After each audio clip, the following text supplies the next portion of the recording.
గురూజీ 72 గంటల్లోనే ఫోన్ లోని అద్భుతమైన జ్యోతిష్య పరిష్కారం చూపిస్తారు. నమ్మండి, నమ్మకపోండి, ఇది నిజం. శ్మశాన కాళి రుద్ర చౌడీదేవి ఆరాధకులు నంబర్ 1 వశీకరణ స్పెషలిస్ట్. గురూజీ మనిషి పుట్టుక నుండి చనిపోయే వరకు వచ్చే అన్ని క్లిష్టమైన సమస్యలకు పరిష్కారం ఇక్కడ లభిస్తుంది. విద్య, ఉద్యోగం, వ్యవహారం, స్త్రీ ప్రేమ, పెళ్లి, సంతానం, స్త్రీ పురుష వశీకరణం, భూవశం, భార్యాభర్తల కలహాలు, కోర్టు సమస్యలు, విడాకుల సమస్యలు, చేతబడి, అప్పుల బాధ, ఇంకా మీకు ఎలాంటి సమస్యలు ఉన్నా 72 గంటల్లోనే. కన్యా రాశి వారికి శనైశ్వరుడి యొక్క సకల దోషాలు పోవాలి, శనైశ్వరుడి యొక్క అనుకూలత కావాలి అని అనుకునేటువంటి వాళ్లకు మీరు చేయవలసినటువంటిది ఏమిటి అంటే, ఒక తమలపాకు తీసుకొని ఈ శనివారం నాడు ఆ తమలపాకులో తెల్ల నువ్వులు, నల్ల నువ్వులు కాకుండా తెల్ల నువ్వులు ఒక పిరికెడు పోసి ఆ తమలపాకులో దాని మీద ఒక ప్రమిద ఉంచి ఆ ప్రమిదకు 3 చోట్ల గంధము పట్టించి ఆవు నెయ్యి, తర్వాత కొబ్బరి నూనె, ఆ తర్వాత నువ్వుల నూనె, ఈ 3 రకాల ఒత్తులతో శనివారం నాడు సాయంకాలము దీపారాధన చెయ్యండి. తప్పకుండా మీకు అన్ని రకాల శనైశ్వరుడి యొక్క అనుగ్రహము కలగడమే కాకుండా మీ జీవితము ముందుకు వెళ్ళటానికి యోగవంతమవుతుంది.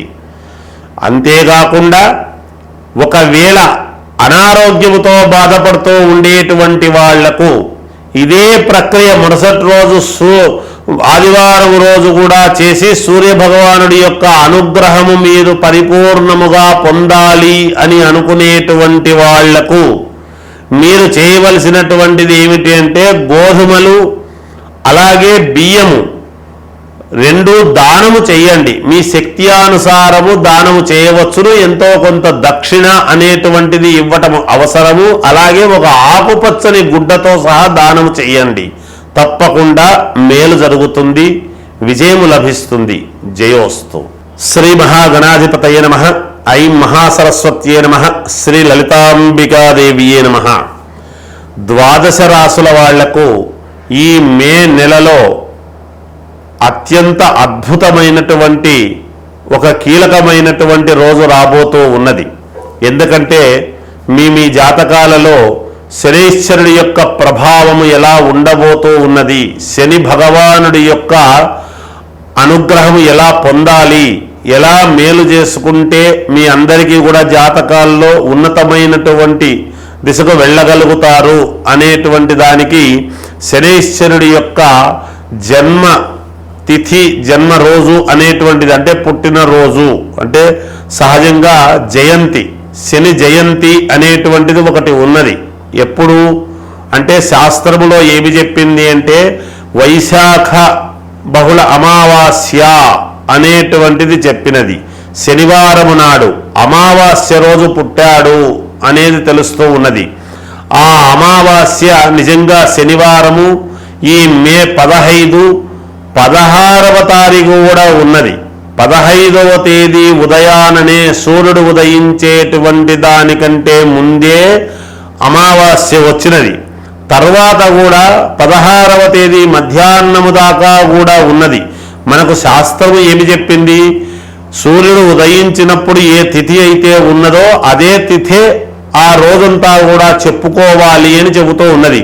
అందుకని శని ఆదివారాలు చాలా అత్యంత కీలకముగా ఉండబోతూ ఉన్నాయి. నిజానికి శాస్త్ర ప్రకారము శనైశ్వరుడు శనివారము నాడే పుట్టాడు. మరి ఆదివారము కూడా కీలకమవుతూ ఉన్నది. ఆదివారం ఎందుకు కీలకమవుతున్నది? ఆదివారానికి సూర్యుడు ఆధిపత్యం. మరి శనైశ్వరుడు ఎవరు?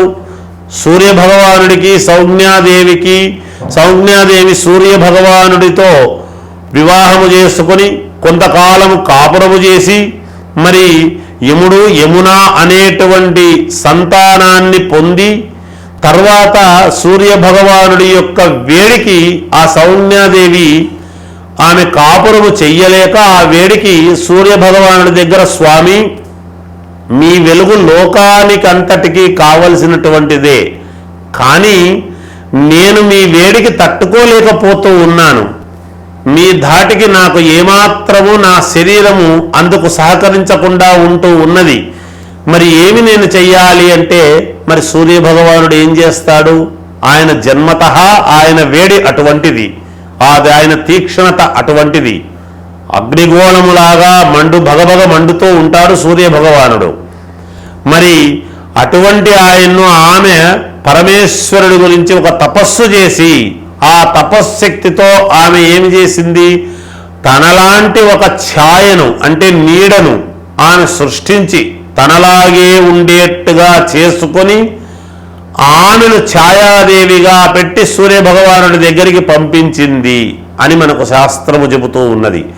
ఆ ఛాయాదేవికి అలాగే ఉండేటువంటి దాని వలన సూర్య భగవానుడు ఈమె తన భార్య కాదు అని ఏమాత్రము అనుకోకుండా, కనుక్కోలేకుండా ఆమెతో కాపురము చేసి శనైశ్వరుణ్ణి కనడము జరిగినది. ఆమె ఛాయాదేవి. ఛాయ అంటే నీడ అనేటువంటిది అందరికీ తెలుసు. నీడ ఎప్పుడూ నల్లగానే ఉంటుంది. అందుకనే శనైశ్వరుడు నల్లగా ఉండటానికి గల కారణం అనేటువంటిది మనకు తెలుస్తూ ఉన్నది. ఆ విధముగా సూర్య భగవానుడి యొక్క అనుగ్రహము మనకు కలగబోతూ ఉన్నది. ఆదివారము ఉన్నది, అమావాస్య, అలాగే శనివారము నాడు ఉన్నది. మరి ఎవరెవరి జాతకాలలో శనైశ్వరుడు ఎక్కడ ఉన్నాడు, ఏమిటి, ఏ రాశి వాళ్లకు ఎలా ఉన్నాడు, మరి ఏ లగ్నములో పుట్టినటువంటి వాళ్లకు శనైశ్వరుడి యొక్క బలము కలగాలి అంటే, మరి శనైశ్వరుడు పుట్టినరోజు మనం ఏమి చేస్తే మనకు మేలు జరుగుతుంది. అలాగే సూర్య భగవానుడి వల్ల దేహపీడాకారకుడైనటువంటి శనైశ్వరుడి యొక్క తాపము తగ్గాలి అంటే సూర్య భగవానునికి మనం ఏం చేసుకోవాలి? తండ్రికి ఆరోగ్యం భాస్కరాది చేత్తన్నాడు. మరి ఆరోగ్యాన్ని బాగా చూసుకోవటానికి, మరి అనారోగ్యముతో ఉండేటువంటి వాళ్లకు మరి ఆదివారం రోజు కానీ శనివారం రోజు కానీ మనం ఏమి ప్రాయశ్చిత్తము చేసుకుంటే మన జీవితాలు మారబోతూ ఉన్నాయి. ఏల్నాటి శని ప్రభావం ఉన్న వాళ్ళకు కానీ, అర్ధాష్టమ శని ప్రభావము ఉండేటువంటి వాళ్లకు కానీ, అలాగే శని మహాదశ అని నడుస్తూ ఉంటుంది చాలామందికి. శని మహాదశలో శనివారము నాడు మనము చేసుకునేటువంటి అమావాస్య శనివారము, ఈ చైత్రమాసం, ఈ వైశాఖ మాసము చేసుకుంటూ ఉండేటువంటి ఇదిలో మరి మనకు ఎటువంటి యోగము, మేలు, ఉన్నతమైనటువంటి స్థితిగతులు కలుగుతాయి అనేది ఇక్కడ తెలుస్తూ ఉన్నది. చాలామందికి మనకేమి తెలుసు అంటే, శని భగవానుడి యొక్క ఇది జరుగుతూ ఉంది అంటే అబ్బా చాలా కష్టపెడుతున్నాడు అని తెలుస్తుంది మనకు. ఆ కష్టములోనే ఉన్నతత్వం అనేటువంటిది ఇస్తాడు భగవంతుడు. అలాంటిది శనైశ్వరుడి యొక్క అనుగ్రహము మనకు పరిపూర్ణముగా కలగాలి అంటే ఏ ఏ రాశి వాళ్ళు ఈ శని ఆదివారాలలో మనం ఏమి చేసుకుంటే మనకు మేలు జరుగుతుంది, ఏ రాశి వాళ్ళు ఎలా చేసుకుంటే మేలు జరుగుతుంది అనేటువంటిది 12 రాసుల వాళ్లకు ఏలినాటి శని ప్రభావం ఉన్నా లేదా సప్తమములో శని ఉండినా, ఎవరికైనా మామూలుగా వాళ్ళ వ్యక్తిగతమైనటువంటి జాతకములో అలా సప్తమ శని ఉన్నా, అష్టమ శని ఉండినా, అర్ధాష్టమ శని అనేటువంటిది ఉండినా, పంచమ శని అని ఉండినా, ఇలా ఎక్కడెక్కడ శని ఉండి ఇబ్బందులు పెడుతున్నాడా, యోగదాయకముగా ఉండేటువంటి వాళ్లకు చేసుకోవాల్సిన పని లేదు. కానీ అయినా మనకు ఒక్కసారి శనైశ్వరుణ్ణి తలుచుకోవడంలో తప్పు లేదు కదా. అది కదా మనకు కావాల్సినటువంటిది. అనారోగ్యము ఉండేటువంటి వాళ్లకు ఏమి చేసుకుంటే శనైశ్వరుడు దేహపీడను పోగొట్టి మనకు పూర్ణ ఆరోగ్యము కలగడానికి తండ్రికి ఒక అనుకూలత చేస్తాడు. ఎక్కడైనా కొడుకు మాట తండ్రి వినటం అనేటువంటిది ఉంటుంది. తండ్రి మాట కొడుకు వినడం అనేటువంటిది అది ఒక రకం. కానీ ఇక్కడ శనైశ్వరుడి యొక్క ప్రభావము ఏముంటుంది అంటే, తండ్రిని హస్తంగత్వము చేసుకోగలిగినటువంటి స్థాయి శనైశ్వరుడిది. కాబట్టి అక్కడ ఉన్నటువంటి స్థానాలు ఏవి చాలా కీలకముగా ఉంటాయి. అందరి జాతకాలు ఒకే రకముగా ఉండవు. రాసులు ఒకటే అయినంత మాత్రాన లగ్నాలు వేరై ఉంటాయి. ఎవరెవరు ఏ ఏ లగ్నములో పుట్టి ఆ లగ్నానికి శనైశ్వరుడు ఎక్కడున్నాడు, ఏ కోణాన్ని చూస్తూ ఉన్నాడు, ఏ ఏ గ్రహాలు శని ప్రభావము చేత క్షీణింపబడుతున్నాయి, ఏ గ్రహాలు ఉచ్చస్థితిలో ఉండబోతూ ఉన్నాయి అనేటువంటిది చాలా ప్రామాణికమవుతూ ఉన్నది.